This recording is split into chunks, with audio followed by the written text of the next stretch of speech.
দিন প্রতিষ্ঠার জন্য মানুষের তৈরি ৬ দফা কর্মসূচির ৫ম দফা, অর্থাৎ গণতান্ত্রিক নির্বাচন।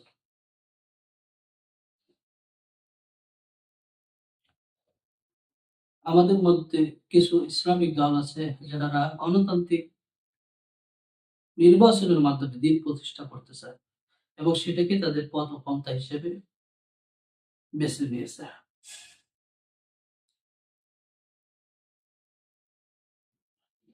এখানে আমাদের একটি বিষয় বুঝতে হবে যে গণতন্ত্র এবং খিলাফতটা কি। আমি এই বিষয়টা নিয়ে সামনে আরো বিস্তারিত আলোচনা করার চেষ্টা করব। পাশাপাশি আজকের এই আলোচনাতে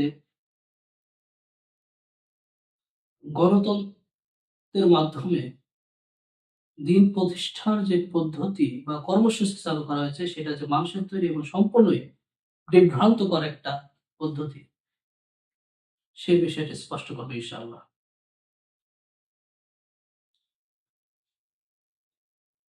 বর্তমান সময়ে এমন অনেক ইসলামী দল আছে যারা চিন্তা করেন এবং কর্মসূচি হিসেবে দিয়েছেন যে গণতান্ত্রিক নির্বাচনের মাধ্যমে দিন প্রতিষ্ঠা করবেন। এই বিষয়টা তারা শুধু নিজেদের মধ্যেই সীমাবদ্ধ করে নয়, সকলের মাঝে ছড়িয়ে দিয়েছে। এই ছড়িয়ে দেওয়া বিষয় যখন মাঠে তৃণমূল পর্যায়ে গেছে তখন এটা কয়েকটা বিষয় উপস্থাপিত হয়েছে। এক, যখন তাদেরকে বলা হয়েছে বা অন্যান্য আলেমরা যখন উপস্থাপন করে যে না এটা কুফরি মতবাদ, গণতন্ত্র এটা গ্রহণ করা যাবে না, তখন তারা উল্লেখ করে দিয়েছে যে না আমাদেরটা ইসলামী গণতন্ত্র। নাউজুবিল্লাহ। গণতন্ত্রের কোন ইসলামী রূপ নাই, গণতন্ত্র গণতন্ত্রই, এখানে কোনো ইসলামী রূপ নেওয়া যাবে না। বিশেষ করে দিন কায়েমের ক্ষেত্রে, রাষ্ট্রীয় কোনো কার্যক্রম বা পদ্ধতি পরিচালনার ক্ষেত্রে কখনোই গণতন্ত্রকে ইসলামিক গণতন্ত্র বলা যাবে না। তাহলে এটা ডবল গোনা, কারণ এক্ষেত্রে সেটা গণতন্ত্র হারাম পদ্ধতি, তারপর আবার তার নামকরণ করেছে ইসলামিক গণতন্ত্র।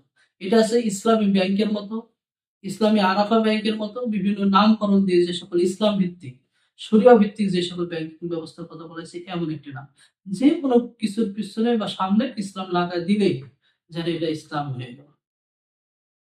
আসলে এই গণতন্ত্রের সাথে ইসলামকে যুক্ত করে দিয়ে এটা হারামকে আরো কঠিন হারাম হিসেবে রূপান্তরিত করা হয়েছে। কেউ যদি মনে করে যে না এটা ইসলামিক গণতন্ত্র তাহলে তার ঈমান নিয়ে প্রশ্ন উঠবে। এর ইসলামিক গণতন্ত্র এটার প্রমাণ দেখানোর জন্য তারা বেশ কয়েকটা যুক্তি উপস্থাপন করে। তার মধ্যে একটা আছে যে হযরত আবু বকর রাদিয়াল্লাহু আনহু, আবু বকর রাদিয়াল্লাহু আনহু নাকি গণতন্ত্রের মাধ্যমে খলিফা হয়েছিলেন। আস্তাগফিরুল্লাহ। এখানে একটা বিষয় দেখেন যে গণতন্ত্রটা কি বর্তমানে। এখানে গণতন্ত্র কিন্তু দুই ভাবে আছে। একটা হচ্ছে যে সকল ইসলামী দলগুলো গণতান্ত্রিক ভাবে নির্বাচন করতে চান, তারা শুধু নিজেদের মধ্যে যে আলোচনা করে সুরা মাসুরা করেন, এটা একটা, এটাকে কখনো গণতন্ত্র বলা যায় না। তাহলে গণতন্ত্র এবং সুরার মধ্যে পার্থক্য আছে। সুরা হচ্ছে পরামর্শ, একজন আরেকজনকে পরামর্শ দেবে, একজন আরেকজনকে বলবে, অর্থাৎ আমিরকে পরামর্শ দেওয়ার যে ব্যবস্থাপনা, যে মাজলিস, সেটাকে বলা হয় সুরা মাজলিস বা মাজলিসে সুরা। এটা শুধু পরামর্শই উপস্থাপন করা যেতে পারে, এটাকে গণতন্ত্র বলা যাবে না। ২ নম্বর বিষয় হচ্ছে যে গণতন্ত্র, এই গণতন্ত্র হচ্ছে যে পরামর্শ না, মানে মত, সিদ্ধান্ত গ্রহণ। এখানে বলা হয় না যে আপনি সবাই পরামর্শ দেন, আপনাদের পরামর্শ যদি পছন্দ হয় তাহলে আমরা গ্রহণ করবো, না হলে গ্রহণ করবো না। বরং সেটা একটা ব্ল্যাক বাক্স দেওয়া হয়, মানে ভোটের একটা বাক্স দেওয়া হয়, সেই বাক্সতে যার যার জনগণের তার সিদ্ধান্ত ওখানে রায় দিয়ে আসে, সিদ্ধান্তটা দিয়ে আসে, পরামর্শ দেয় না। এটা সিদ্ধান্ত দেওয়া যে আমি এই সিদ্ধান্ত দিলাম যে তুমি এটা করো। তো অধিকাংশ সিদ্ধান্ত যেটা হবে সেটাই হচ্ছে কি রাষ্ট্রীয় সরকার। অধিকাংশের সিদ্ধান্ত নিয়ে যেটা করা হবে সেটা হচ্ছে দলীয় সরকার, রাষ্ট্রীয় সরকার। তাহলে এখানে গণতন্ত্রের যে নিয়ম, জনগণের সিদ্ধান্তে সরকার পরিচালিত হবে। কিন্তু খিলাফতের নিয়ম হচ্ছে আল্লাহ তাআলার সিদ্ধান্তে জনগণ পরিচালিত হবে। কারণ জনগণ নিজে ভালোই নিজে বুঝতে পারে না, আমিও সৃষ্টি, আর এক মানুষের সৃষ্টি, আর এক মানুষের সৃষ্টি, সকলেই তো আমরা সৃষ্টি। এক সৃষ্টি আর এক সৃষ্টির কতটুকু ভালো জানতে পারি, তার কিভাবে কল্যাণ হবে, তার কিভাবে তার উপকার হবে, এটা আমরা কতটুকু জানতে পারি? আমাদের জানার মধ্যে ভুল ভ্রান্তি আছে। কিন্তু আল্লাহ সুবহানাহু ওয়া তাআলা হচ্ছে আমাদের স্রষ্টা, তিনি জানেন নিখুঁতভাবে যে কিভাবে তাদের জীবন পরিচালনা করলে, কোন পদ্ধতিতে তাদের জীবন পরিচালনা করে জীবনটা সুন্দর হবে এবং পরিবেশটা সুন্দর হবে এবং তাদের জন্য ইহকালে এবং পরকালে সম্মান থাকবে, মর্যাদা থাকবে এবং তারা জান্নাতের অধিকারী হবে। এ কারণে আল্লাহ সুবহানাহু ওয়া তাআলা যে পদ্ধতিটা দিয়েছেন সেটা হচ্ছে ইসলামী শাসন ব্যবস্থা। অর্থাৎ কাফির এটা হচ্ছে খিলাফত।